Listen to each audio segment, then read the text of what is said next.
Hi, my name is Michelle Garcia. I decided to look at a policy developed federally on steps to combat antibiotic-resistant bacteria. Executive Order 13676 was developed and passed in 2014 to address the increasing antibiotic resistance problem.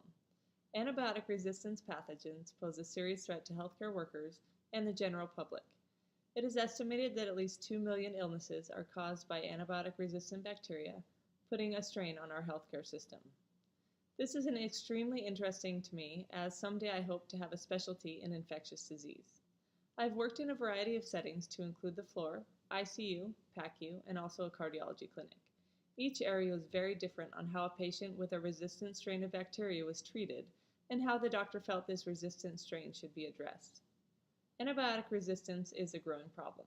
Besides the 2 million illnesses from resistant bacteria, the CDC also estimates that 23,000 deaths per year are attributed to sepsis due to the resistant bacteria. The inappropriate use of antibiotics in both humans and animals contribute to this problem. Inappropriately using antibiotics increases the resistance in pathogens, causing new strains to emerge and wreak havoc on our healthcare system. Objectives of the order to combat antibiotic-resistant bacteria include conserving current available drugs, the development and advancement of new medications to help combat resistant strains, preventative measures to decrease the spread of new resistant organisms, both locally, nationally, and globally, acceleration of scientific research and the facilitation of developing new antibacterial drugs, vaccines, and other diagnostic tests to quickly recognize and treat resistant strains. Pharmaceutical companies will also be asked to include information on the proper use of prescription antibiotics for both humans and animals. And last but not least, one of the most important goals is to maximize the distribution of up-to-date antibiotic prescribing recommendations and information to both the general public and healthcare providers.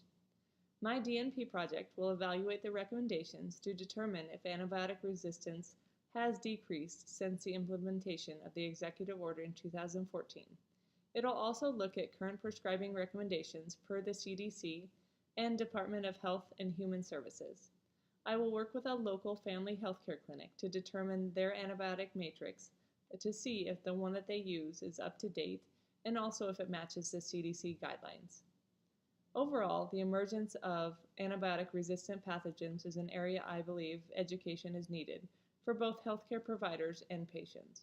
Many patients believe that the only way to fix a current ailment is by a pill like an antibiotic, when in all actuality they are contributing to the growing pathogen resistance problem.